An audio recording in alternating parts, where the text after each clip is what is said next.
Sergeant John Lee had been at war for 3 years when his unit reached the outskirts of Ohrdruf on the 4th of April 1945. He had landed in Normandy. He had crossed the Rhine. He had seen his comrades die in the snow during the Battle of the Bulge. He believed, with the quiet certainty of someone who had seen too much, that there was nothing left in this world capable of stopping him in his tracks. He pushed open the wooden gate of the camp and took 3 steps inside. Then he stopped, not because anyone ordered him to, because his legs simply stopped working. What lay on the other side of the gate was not a battlefield. It was not the destruction produced by bombs, nor the chaos left behind by a retreat. It was something else. It was order. It was meticulous order applied to the extermination of human beings, and the results of that order were piled up in front of him in the form of bodies that seemed to have been manufactured to occupy the smallest possible amount of space. Ohrdruf was the first Nazi concentration camp liberated by American troops. It happened on the 4th of April 1945, 23 days before the war in Europe ended. At that moment, the American army had been advancing eastward for months, convinced that the worst thing it might encounter in its path was armed resistance. What it found was something for which there was no training, no protocol, and no language prepared in advance. What followed that first opening of a gate was repeated, with variations in scale and geography, over the following weeks in dozens of places across Europe. The American army liberated Dachau on April 29. The British army liberated Bergen-Belsen on April 15. The Soviet army had liberated Auschwitz on January 27. Majdanek had fallen the previous year, in July 1944, when Soviet troops advanced so quickly from the east that the SS had no time to evacuate or destroy the installations. In each of those places, the soldiers who pushed open gates or cut through barbed wire found something that their minds, trained for war, took days or weeks to fully process. This is the story of those weeks, of what they found, of what they did, of what they could not do, and of the consequences of that encounter, which did not end when the war ended, but continued for decades, in courtrooms, in nightmares, in testimonies, and in the sustained effort to document what had happened before anyone could say that it had not happened. The death train came first.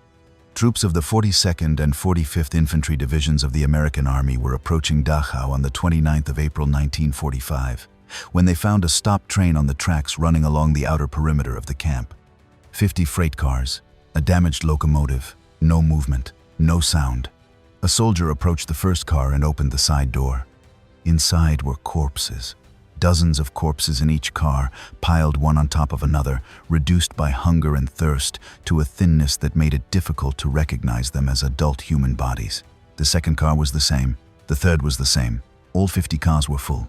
More than 2,000 people had died on that train during the journey from the camps in the east, evacuated by the SS as the Allied advance made it impossible to keep the camps operating. They had been loaded without water, without food, packed so tightly that many could not even fall when they died because the bodies pressed against them held them upright. The doctor, Harold Porter, sent with the troops of the 42nd Division, preserved that moment in a letter to his family written that same night. Porter had taken part in the Normandy landings. He had treated war wounds for months. He wrote that none of that had prepared him for what he saw in those cars, that the image of the bodies piled up with open mouths and sunken eyes was something that would never leave his memory, no matter how hard he tried. That train, which historians would later call the Dachau death train, was the first object American soldiers encountered that day, and it was only the prelude. Dachau had been the first concentration camp built by the Nazi regime, opened in March 1933, only weeks after Hitler came to power. It was not an extermination camp in the technical sense of Auschwitz or Treblinka. It did not have large-scale operational gas chambers. But for 12 years, it had functioned as a center of terror, forced labor, medical experiments, and systematic executions. By the time of liberation, the camp held more than 32,000 prisoners in facilities designed for far fewer. The final months of the war had turned overcrowding into something beyond any previous calculation. Transports from the east had poured tens of thousands of people evacuated from other camps into Dachau as the front closed in. Captain William Cowling entered the camp minutes after the first soldiers cut through the barbed wire. Cowling was a staff officer, not a doctor, and his description of the camp interior in the letters he wrote to his family in the following days remains one of the most direct testimonies of what lay beyond the gates. He described mountains of bodies in the yards, stacked as if they were firewood. He described the crematorium, a building with ovens still warm, and an adjoining room filled with corpses piled up to the ceiling, waiting their turn. He described the smell, which was the first thing to reach you before anything could be seen, a smell that had no equivalent in any previous experience and that settled into clothing, hair, and memory for weeks. And he described the living. More than 30,000 people who were technically still alive but who had been reduced by hunger, disease, and years of systematic brutality to a state that made it difficult, at first glance, to distinguish them from the dead. They were skeletons covered with skin. Some could not stand. Some could not speak. Many, when they saw the American insignia, cried without their bodies having enough strength for the tears to fall. One prisoner ran toward the barbed wire as the troops approached, shouting in German that the Americans had arrived. An SS guard shot him in the back before he reached the fence. That was one of the last murders committed at Dachau before liberation. The guard who fired was captured minutes later. What happened to that guard and to the other SS members whom American soldiers found at Dachau on the 29th of April 1945 is one of the most complex and best documented episodes of the final weeks of the war. And it begins with something no military manual had contemplated. What does a soldier do when he opens a gate and finds a crime of a magnitude for which there is no prior category in his experience? The first SS guards to surrender did so at Watchtower B, coming down with their hands raised and kneeling according to surrender protocol. An American soldier approached, drew his pistol, and executed them, without prior orders, without trial, at the very moment they were surrendering. It was the first in a series of acts that would be debated, concealed, investigated, and ultimately buried under the authority of General George Patton, who would become military governor of Bavaria and who personally blocked all formal investigations into what happened at Dachau in the hours after liberation. Lieutenant William Walsh captured 4 German soldiers and took them to the death train. He forced them to climb into one of the cars full of corpses. He kept them there for several minutes, locked inside with the decomposing bodies. Then he took them out and executed them at point-blank range. In another part of the camp, a 19-year-old machine gunner opened fire on a group of 12 German prisoners of war in a shed. Colonel Felix Sparks found him afterward in a state of collapse, crying and repeating that they had tried to escape. No one believed him. No one formally investigated it. In the first 24 hours after the liberation of Dachau, between 50 and 120 Germans were executed by American soldiers. The range in that figure reflects the fact that many of those acts were never officially recorded. Some soldiers handed weapons to the stronger prisoners, those who had survived in relatively better condition, and left them in charge of the captured guards. What followed was the direct revenge of men who had been dehumanized, beaten, tortured, and humiliated for years, carried out against those who had administered that dehumanization. Testimonies from the following days describe scenes inside the barracks and in the camp hospital that no official report recorded in full. General Dwight Eisenhower, when reporting the liberation of Dachau, stated that 32,000 prisoners had been freed and that American troops had killed approximately 300 enemies. The phrase "killed" was deliberately imprecise. The truth about how those 300 had died would not be fully documented until decades later. Captain Cowling wrote to his family that he had seen his comrades execute SS guards who had surrendered and that he had watched it without feeling anything. After seeing what was inside the camp, something in his moral system had stopped functioning normally. He did not know whether that was understandable or whether it was also a form of becoming lost. It took him decades to answer that question for himself, and he never did so publicly. Bergen-Belsen was liberated by British troops on the 15th of April 1945, 14 days before Dachau. The camp, in northern Germany, had not originally been an extermination camp, but an internment camp for prisoners of war and civilians. But the final months of the war had turned it into something different. The mass evacuations from the east had poured tens of thousands of people in a state of extreme deterioration into Bergen-Belsen, and the camp's supply system, already precarious, had collapsed completely. In the final months there was practically no food or water. Typhus had spread throughout the entire compound. When troops of the British 11th Armored Division entered on April 15, they found approximately 60,000 people alive in conditions that military doctors would describe as the worst they had seen in the entire war.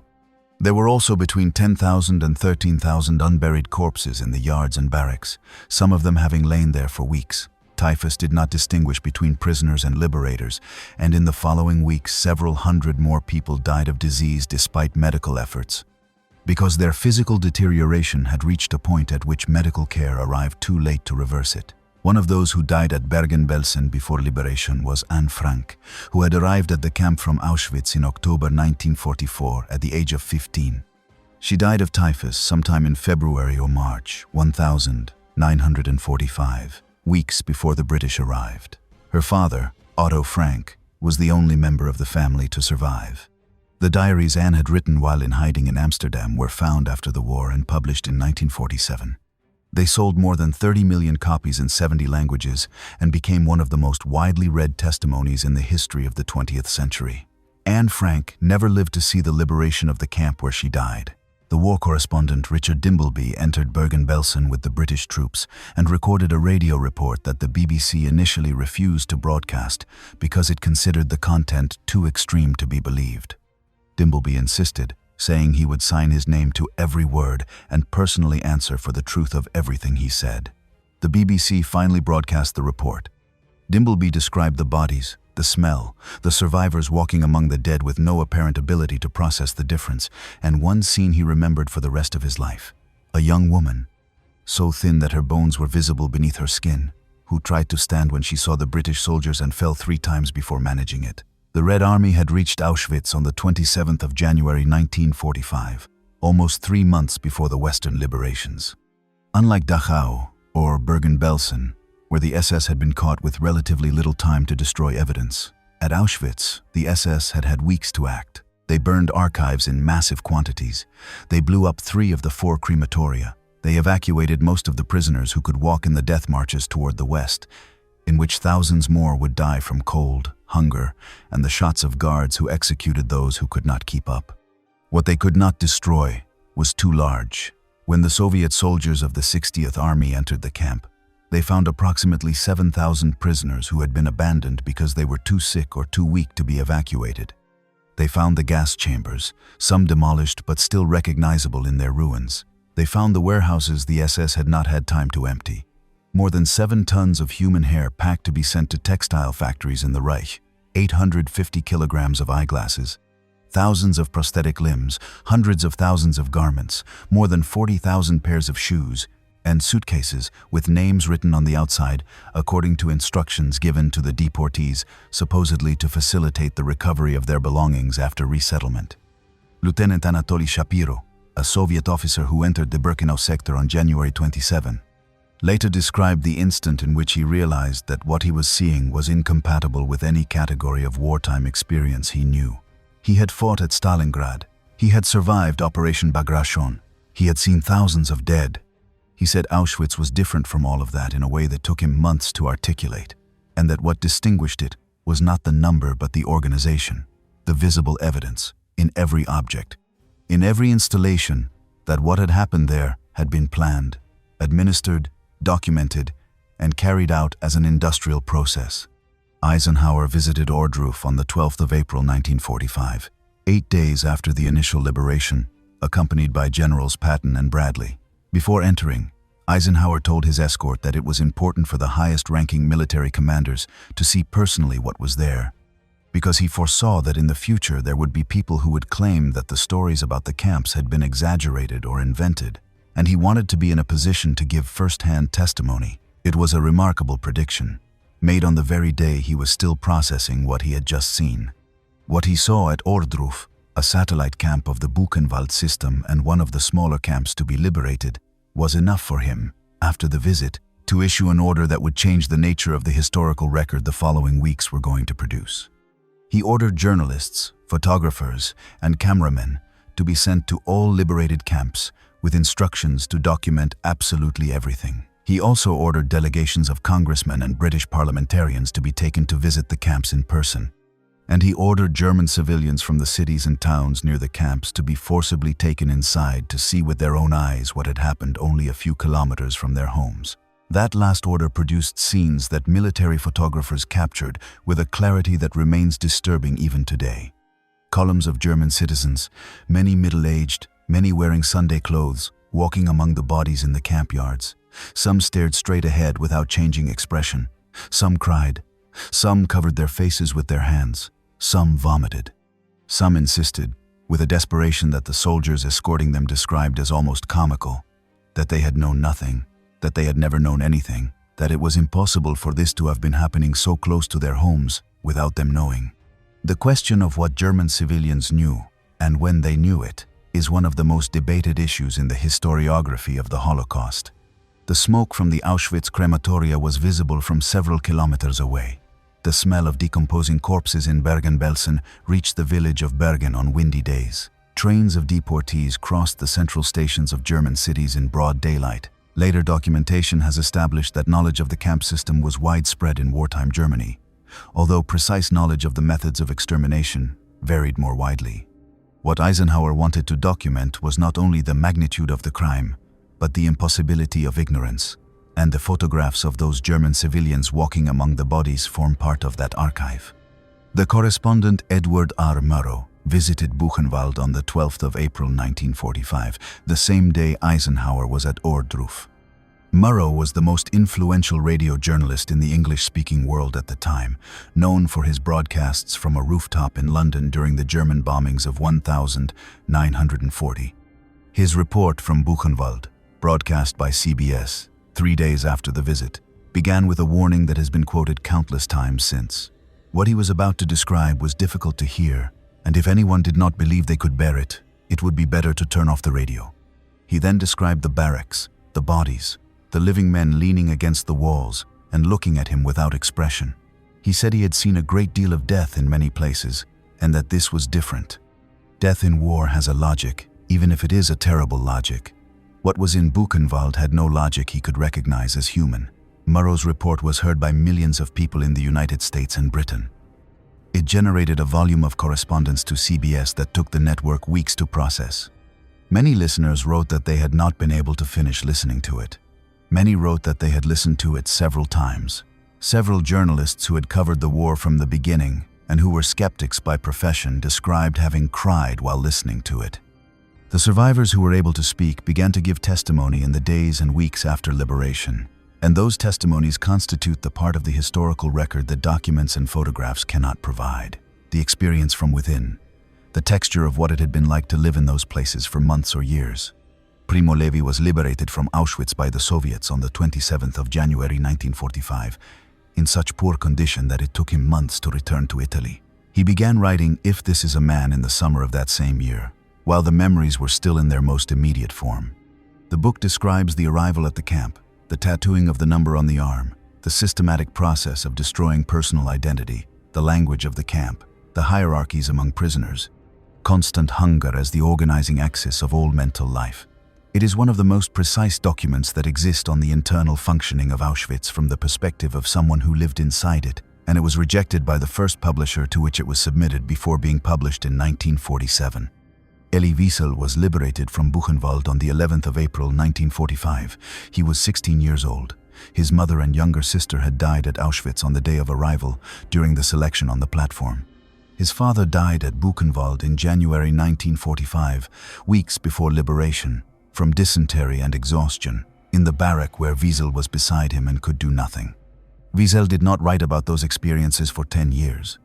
When he finally did, the text he produced was called Night and became one of the most widely read testimonies of the 20th century. In it, he describes the moment when he first saw the flames of the Auschwitz crematorium from the train carrying him to the camp on the night of the 28th of May, 1944, and the realization that came then that the world he had known until that moment had ended.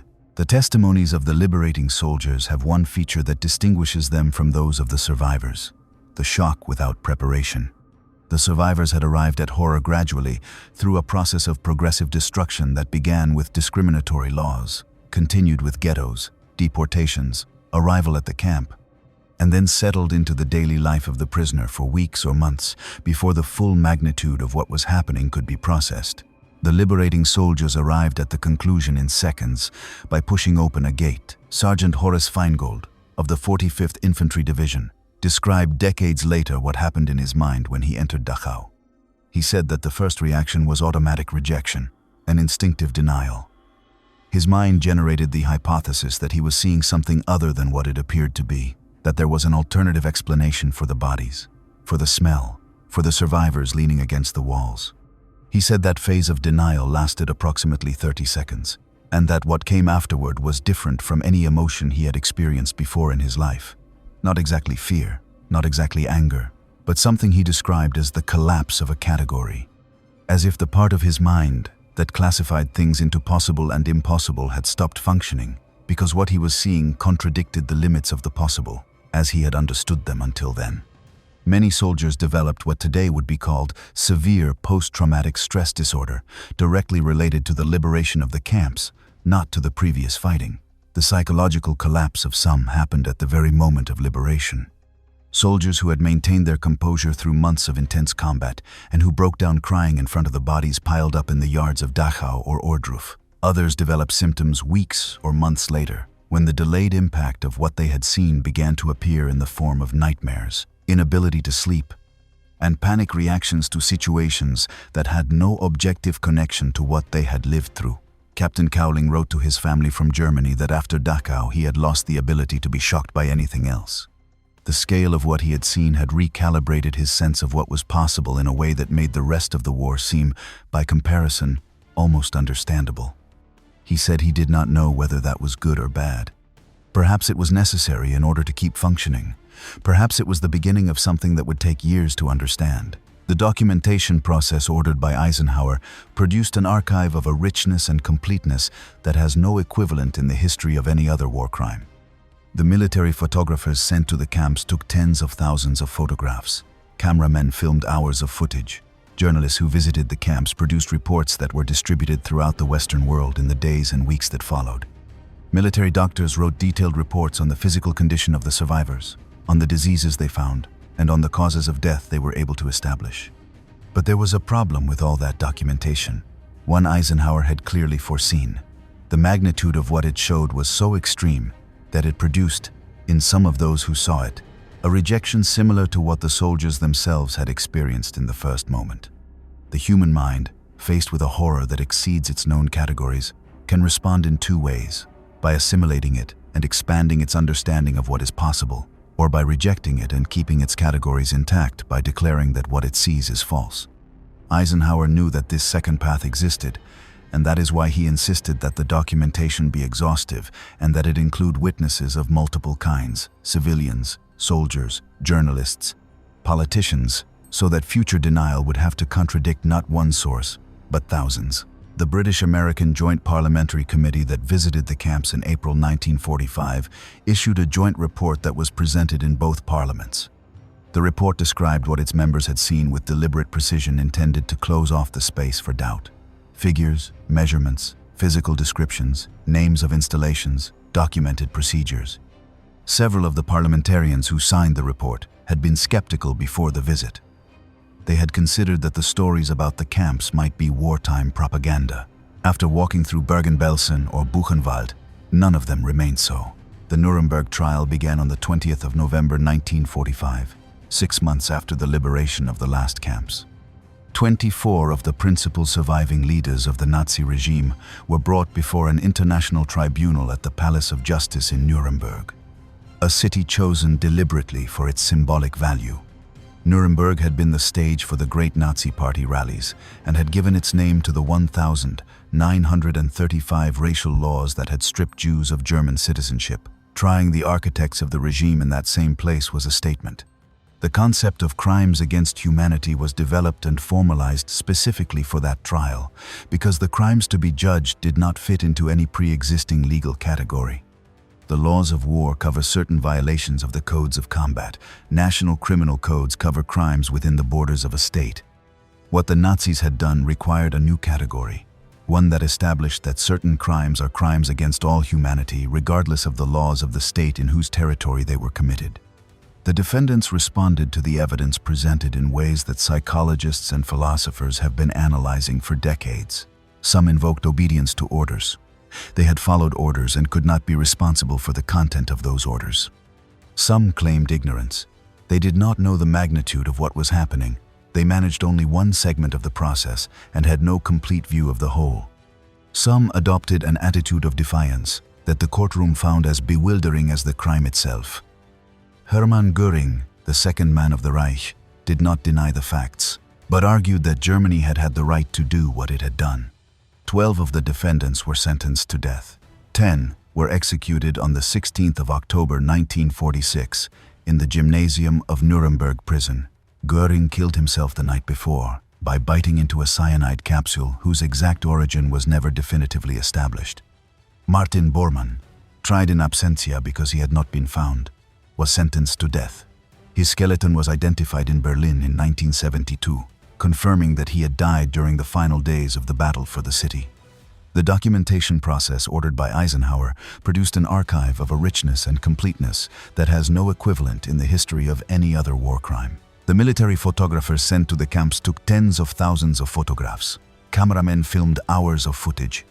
Journalists who visited the camps produced reports that were distributed throughout the Western world in the days and weeks that followed. Military doctors wrote detailed reports on the physical condition of the survivors, on the diseases they found, and on the causes of death they were able to establish. Among those photographers was Margaret Bourke-White, sent by Life magazine to Buchenwald in April 1945. Bourke-White had covered the war from the Soviet front in 1941 and was considered one of the best press photographers in the world. When she arrived at Buchenwald and began to photograph, she later described that she had deliberately forced herself to see the world through the camera's viewfinder, because the viewfinder placed a small rectangle between her and what she was seeing, and that rectangle made it possible to keep functioning. Without it, she said, she would not have been able to remain. The photographs she took at Buchenwald were published in Life weeks later and were seen by millions of readers in the United States. They were the first images of the camps many Americans saw, and the impact of their publication was immediate and documented. Life's editorial offices were flooded with letters from readers for weeks. The Red Army, for its part, made decisions after the liberation of the eastern camps that Western historiography took decades to analyze fully. Some of the camps liberated by the Soviets, including sections of Sachsenhausen and Buchenwald, were kept in operation as Soviet detention centers, this time for German officers, accused collaborators, and in some cases people considered politically hostile to the emerging Soviet regime. Conditions in those camps in the years immediately after the war were, according to testimonies collected after German reunification, comparable in some respects to those of the Nazi camps that had occupied the same buildings. Tens of thousands of people died in those Soviet camps between 1945 and 1950. The geographical irony, the same places, the same barracks, the same barbed wire, a new category of prisoners was noted by the few who knew about it and could speak, but it did not form part of the dominant public narrative about the liberation of the camps for decades. But the Nuremberg trial was only the beginning of the judicial process, or more precisely, it was the only judicial process on that scale, because what followed was fragmented, delayed, and in many cases non-existent. Adolf Eichmann, the SS official who had overseen the logistics of deportations from the ghettos to the camps, one of the most direct architects of the mechanics of extermination, fled to Argentina in 1950 using false documents obtained with the help of escape networks that, in some documented cases, included the complicity of European ecclesiastical institutions. He lived for 10 years in Buenos Aires under the name Ricardo Clement. The Mossad identified him in 1960, captured him in a clandestine operation, and transported him to Israel. His trial in Jerusalem in 1961 was the first to be televised in history, and it produced testimonies from survivors who for years had been unable to speak about what they had lived through. Eichmann was executed in May 1962. Josef Mengele, the SS doctor who had overseen selections on the Auschwitz platform and who had carried out experiments on prisoners, especially twins, fled to Argentina in 1949, moved to Paraguay in 1959, and then to Brazil, where he lived until his death by drowning in 1979. He was never captured. He died without ever appearing before any court. His case is the best-known symbol of the partial impunity that followed the system of justice established at Nuremberg. Klaus Barbie, head of the Gestapo in Lyon during the German occupation of France, responsible for the torture and deportation of thousands of people, including the arrest and death of the resistance leader Jean Moulin, was protected after the war by American intelligence services, which considered his knowledge of European communist networks more valuable than his appearance before a court. He was evacuated to Bolivia, where he lived under a false name until 1983. That year, he was extradited to France, tried, and sentenced to life imprisonment. He died in prison in 1991. Simon Wiesenthal, a survivor of several camps, including Mauthausen, dedicated the rest of his life to documenting the identity and whereabouts of Nazi war criminals who had evaded justice. His documentation center in Vienna directly contributed to the identification and capture of more than 1,000 people over the following decades. Wiesenthal was a controversial figure in some circles, questioned for the accuracy of some of his claims, but his work as a documenter of the partial impunity of the Nuremberg system constituted a necessary counterweight to the narrative that those responsible had been judged and that the matter was closed. It was not closed. In many cases, it never was. The philosopher Hannah Arendt covered the Eichmann trial for The New Yorker in 1961 and published her expanded reports in the book Eichmann in Jerusalem, in which she coined the phrase, "the banality of evil." What Arendt observed in Eichmann during the trial was the absence of anything that could be recognized as monstrosity in the ordinary sense of the word. Eichmann was not a sadist or an openly declared fanatic. He was a mediocre, obedient functionary, proud of his administrative efficiency, incapable of thinking beyond the procedures assigned to him. Arendt's conclusion was disturbing in a different sense from the physical horror of the camps. If evil of that magnitude could be carried out by ordinary people following instructions and never asking themselves whether those instructions were legitimate, then the capacity for that evil was not an anomaly found in a few exceptional individuals, but something potentially accessible to anyone under the right institutional conditions. That conclusion continued to be debated for decades by philosophers, psychologists, and historians. The Milgram experiment, conducted at Yale in 1961, the same year as the Eichmann trial, showed that a majority of ordinary participants were capable of administering what they believed were painful electric shocks to other people, simply because an authority figure told them it was necessary for the experiment. The experiment was widely criticized for its methods, and its conclusions cannot be transferred without nuance to the context of Nazism, but it fueled the debate about the limits of obedience and the conditions that make it possible for ordinary people to participate in collective crimes. The concentration camps liberated in 1945 became memorials and museums in the following years, although the process was neither uniform nor quick. Dachau was not formally established as a memorial until 1965, 20 years after liberation. Bergen-Belsen had only a basic monument for years before a full documentation center was built. Auschwitz, on the territory of what became Communist Poland, was declared a UNESCO World Heritage Site in 1979, and today receives more than 2 million visitors a year. Debates over how to preserve those places, how to make them accessible without trivializing them, how to transmit the experience of what happened there, without that transmission becoming a form of consumption that empties the horror of its real weight, continue among historians, educators, and memorial directors. There is no definitive answer to any of those questions. What exists is the sustained effort to keep the testimonies alive while direct witnesses still exist to give them. The last survivor of Auschwitz dies every year. The last soldier who pushed open the gate of Dachau, or Bergen-Belsen, dies every year. Before too long, knowledge of the Holocaust will no longer be able to rest on any person who lived through it and will depend exclusively on what remains in archives, photographs, films, books, and memorials. Eisenhower foresaw this at the very moment he visited Ohrdruf. That is why he ordered everything to be documented. That is why he insisted there be witnesses of multiple kinds. That is why he said that what he was seeing was something that people in the future would want to deny. He was right. Holocaust deniers exist today on platforms with millions of users, with tools of distribution that did not exist when Eisenhower made that prediction, and that amplify falsehood at a speed no archive can match in real time. Against that, the testimonies of survivors, the photographs of the camps, the films shot by military cameramen, the SS's own records documenting the extermination with bureaucratic precision, and the buildings that still stand are the only available counterweight. They do not sustain themselves. They require active work, generation after generation, to remain visible. Sergeant John Lee, who entered Ohrdruf on the 4th of April 1945, took 3 steps and stopped because his legs stopped working, never spoke publicly about what he had seen. He told his son about it only once, in 1978, when his son was already 30 years old.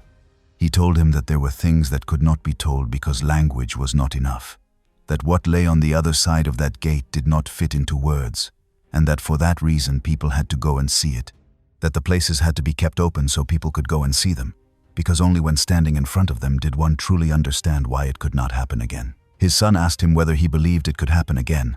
Lee took a moment to answer. Then he said yes, he believed it could, and that was why it was so important that it not be forgotten.